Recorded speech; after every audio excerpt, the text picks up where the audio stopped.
जी अस्सलाम वालेकुम। हम चैप्टर 3 डिस्कस कर रहे हैं ऑफर एंड एक्सेप्टेंस। ये हमारी इस चैप्टर की सेकंड वीडियो है। इसकी फर्स्ट वीडियो में हमने ऑफर वाला पोर्शन डिस्कस किया था, उसके एसेंशियल डिस्कस किया था एंड ऑफर की टाइप डिस्कस की थी। इस वीडियो के अंदर हम डिस्कस करेंगे एक्सेप्टेंस, एक्सेप्टेंस के एसेंशियल्स, और हम डिस्कस करेंगे कि एक ऑफर को हम किस टाइम पे हम क्या कर सकते हैं, रिवोक कर सकते हैं, एंड एक ऑफर की कम्युनिकेशन कब कंप्लीट हो जाती है, एंड एक एक्सेप्टेंस की कम्युनिकेशन क्या होती है, कब कंप्लीट हो जाती है। उसके अलावा हम डिस्कस करेंगे एक ऑफर ऑफर हमारी कब लैप्स हो जाती है। सबसे पहले डिस्कस करते हैं कि एक्सेप्टेंस क्या होती है।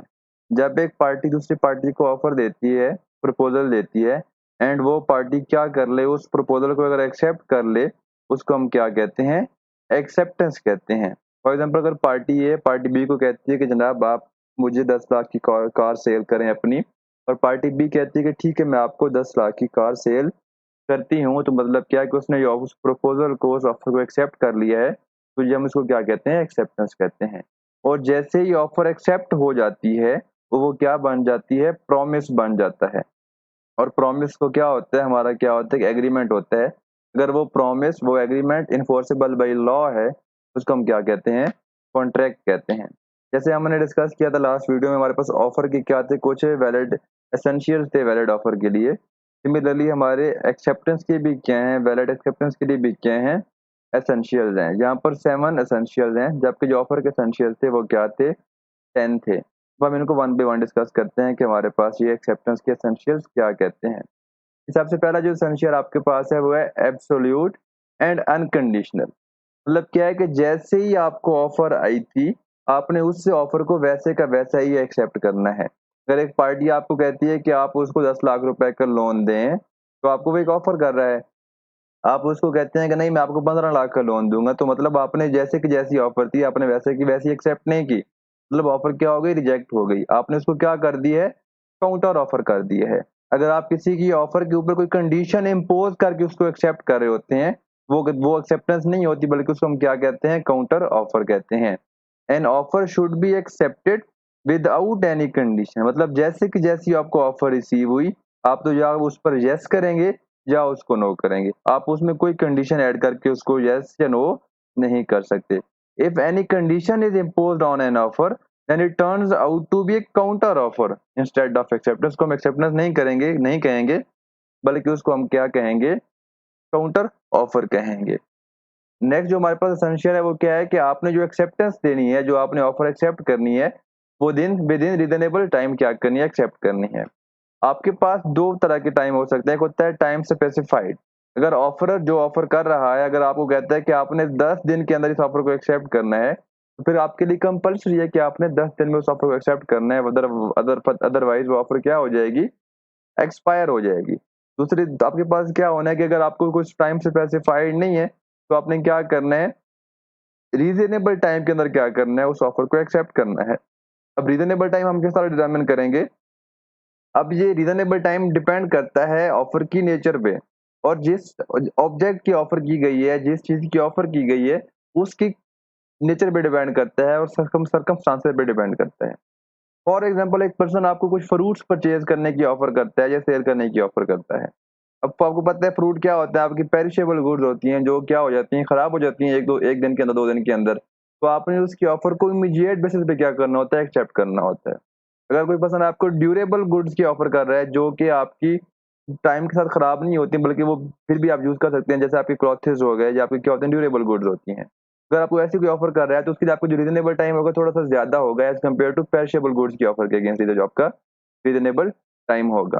तो सिमिलरली उसके बाद आपकी जो एक्सेप्टेंस है वो क्या होनी चाहिए, रीजनेबल मोड में होनी चाहिए।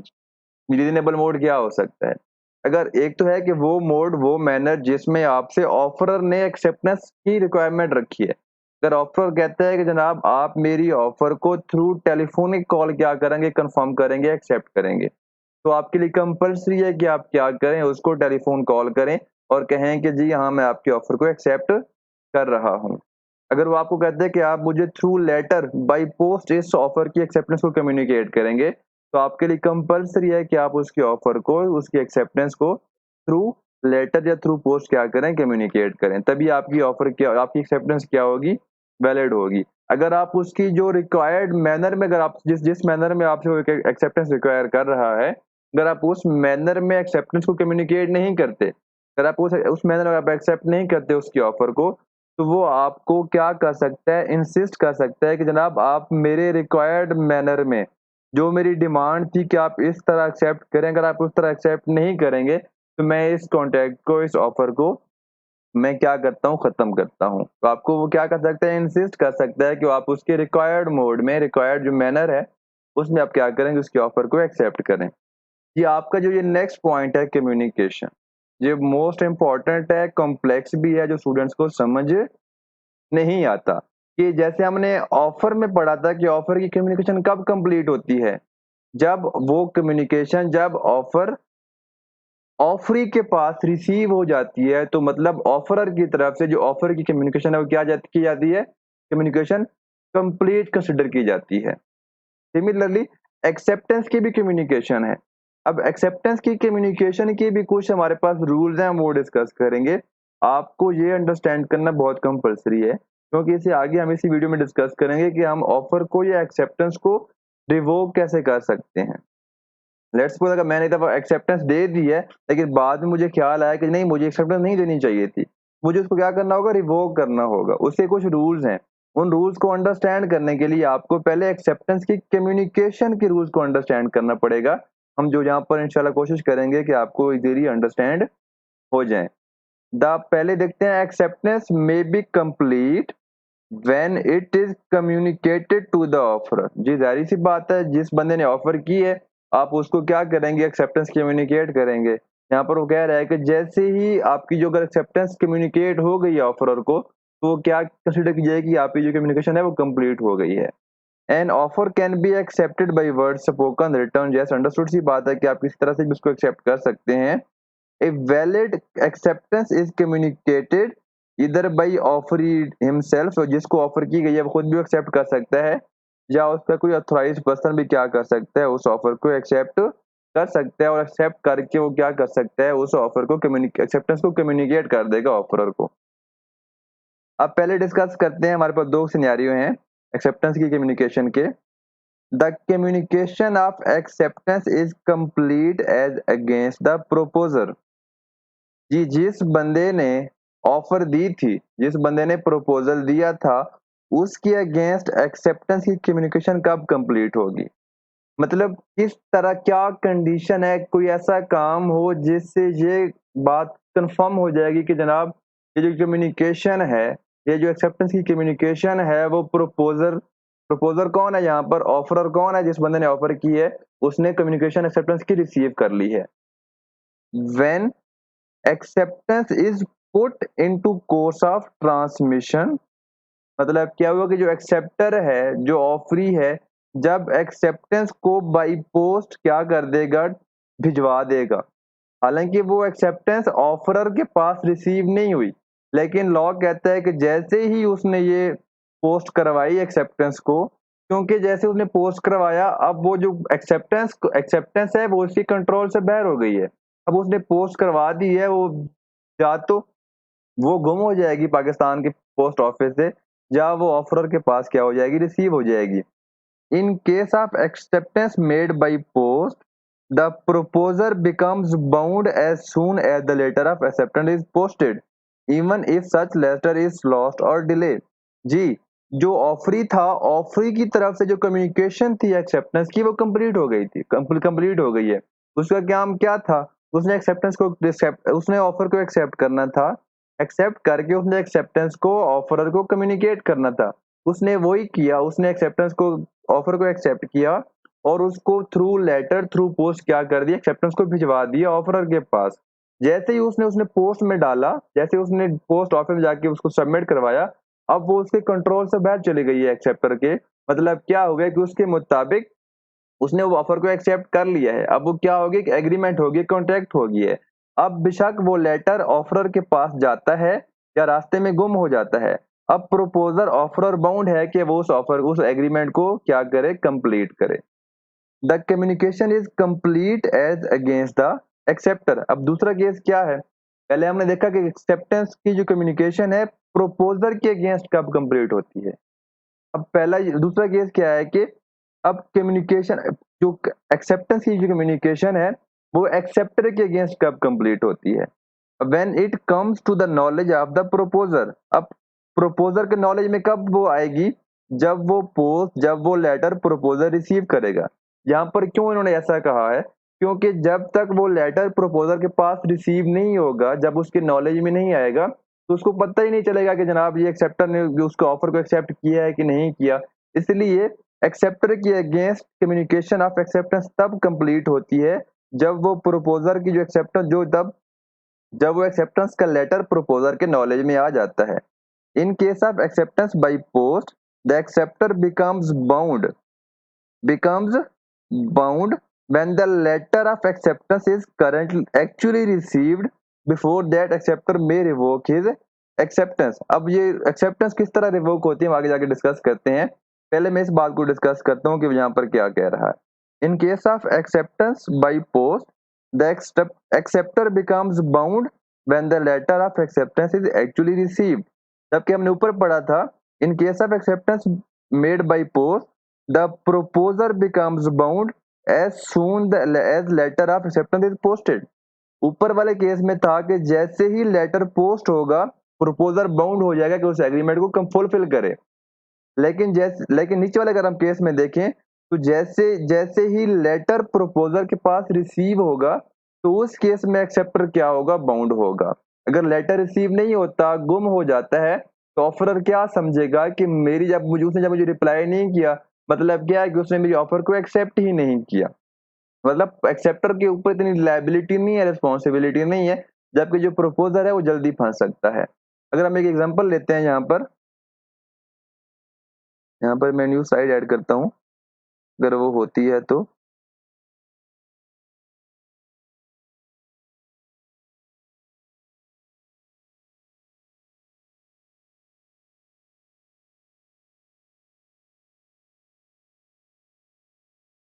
यहाँ पर वो ऐड नहीं हो रही।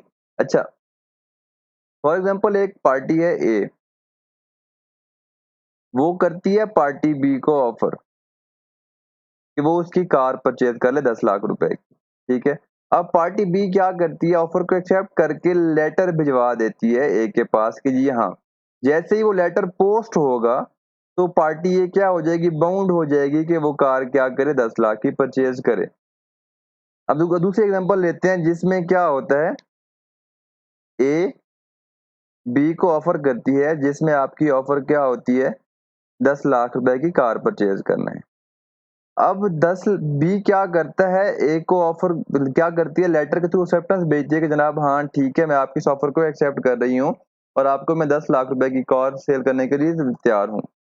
लेकिन बी तब तक बाउंड नहीं होगा कार को सेल करने का जब तक लेटर ए के पास रिसीव नहीं हो जाता, जो उसने एक्सेप्टेंस वाला लेटर इशू इशू किया था, दिया था।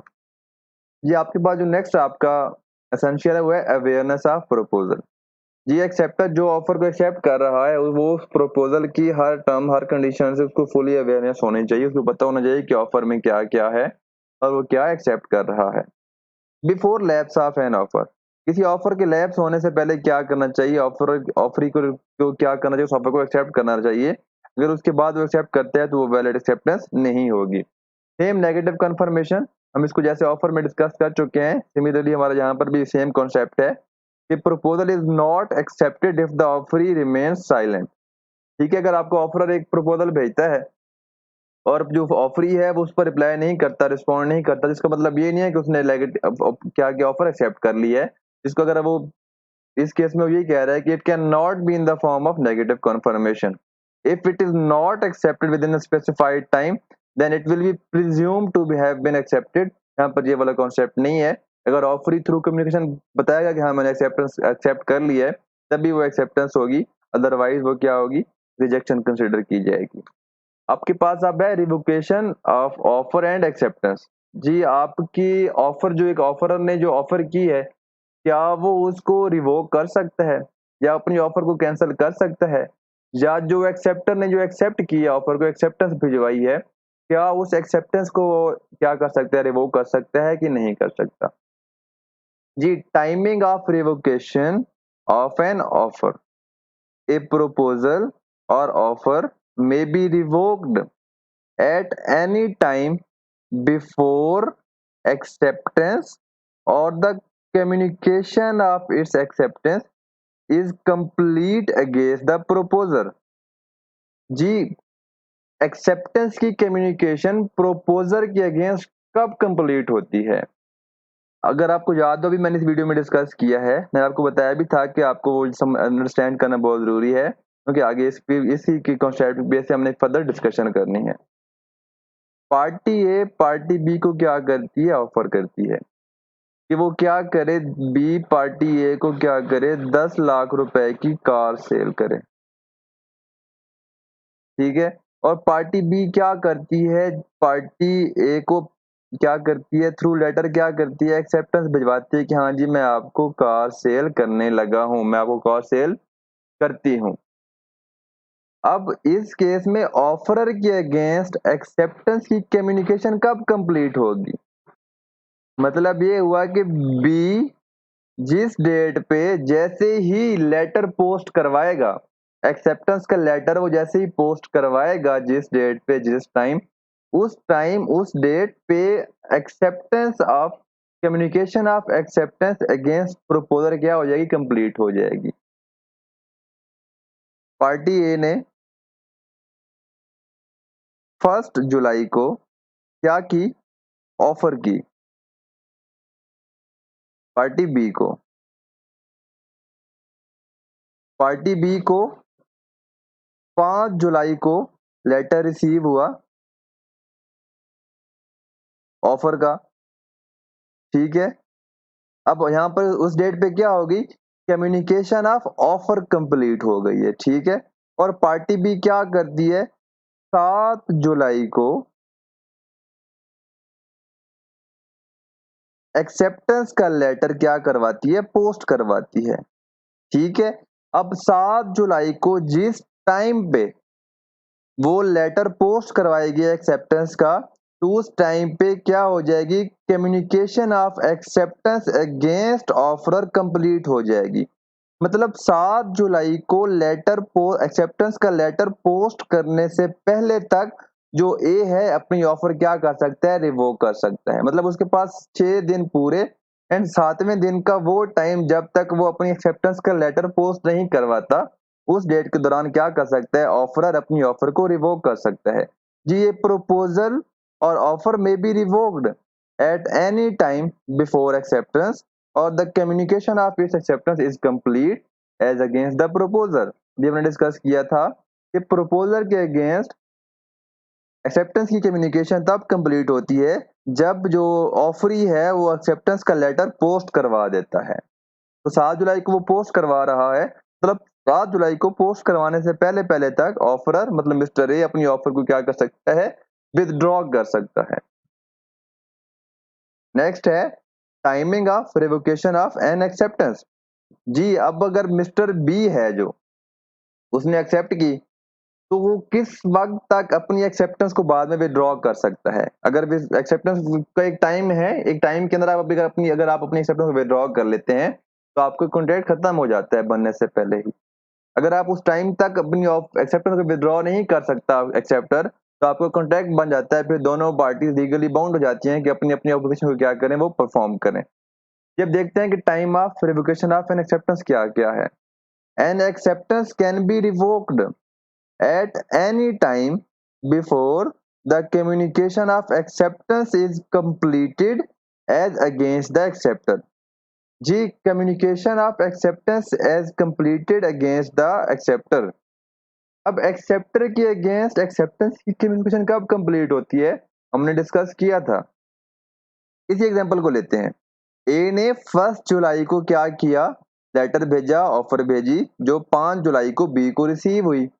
बी ने 7 जुलाई को अपनी एक्सेप्टेंस थ्रू पोस्ट क्या की? ए को भिजवाई, जो कि 11 जुलाई को ए को रिसीव हुई। हमने क्या पढ़ा था कि एक्सेप्टर की अगेंस्ट जो कम्युनिकेशन ऑफ एक्सेप्टेंस कब कंप्लीट होगी? जब जो एक्सेप्टेंस वाला लेटर है वो ऑफरर के पास रिसीव होगा। अब यहाँ पर जो एक्सेप्टेंस वाला लेटर जो एक्सेप्टर ने भेजा था वो ऑफरर के पास प्रोमिसर के पास 11 जुलाई को रिसीव हुआ। मतलब जो एक्सेप्टर है वो 7 जुलाई जिस दिन उसने एक्सेप्टेंस लेटर पोस्ट किया उस दिन से लेकर 11 जुलाई के दरमियान तक क्या कर सकता है, अपनी एक्सेप्टेंस को विदड्रॉ कर सकता है। मतलब is that when acceptance comes to the knowledge of the offerer but not afterward. Offerer के नॉलेज में आने से पहले। अब एक्सेप्टेंस ऑफरर के नॉलेज में कब आएगी? जिस डेट पर जिस दिन ऑफरर को वो एक्सेप्टेंस का लेटर मिलेगा। मतलब एक्सेप्टेंस का लेटर ऑफरर के पास पहुंचने से पहले तक एक्सेप्टर क्या कर सकते हैं, अपनी एक्सेप्टेंस को विदड्रॉ कर सकता है।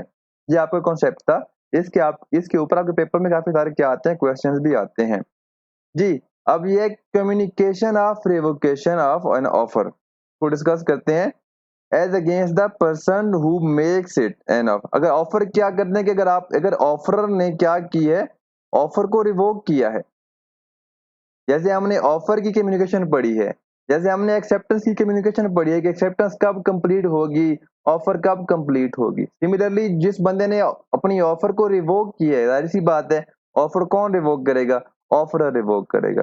अगर ऑफरर अपनी ऑफर को रिवोक करता है तो फिर वो कब कम्युनिकेशन कंप्लीट कंसिडर की जाएगी?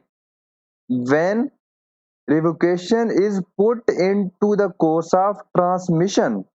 जब ऑफरर अपनी उस रिवोकेशन को बाई पोस्ट भिजवा देता है, जैसे ही बाई पोस्ट करवाएगा, so that it is out of the control of the person who makes it. जैसे ही ऑफरर उसको रिवोकेशन को बाई पोस्ट भिजवाने के लिए पोस्ट करवाता है तो वो अब उसके कंट्रोल से बाहर चली जाती है। मतलब क्या हुआ, when it is posted by the offeror.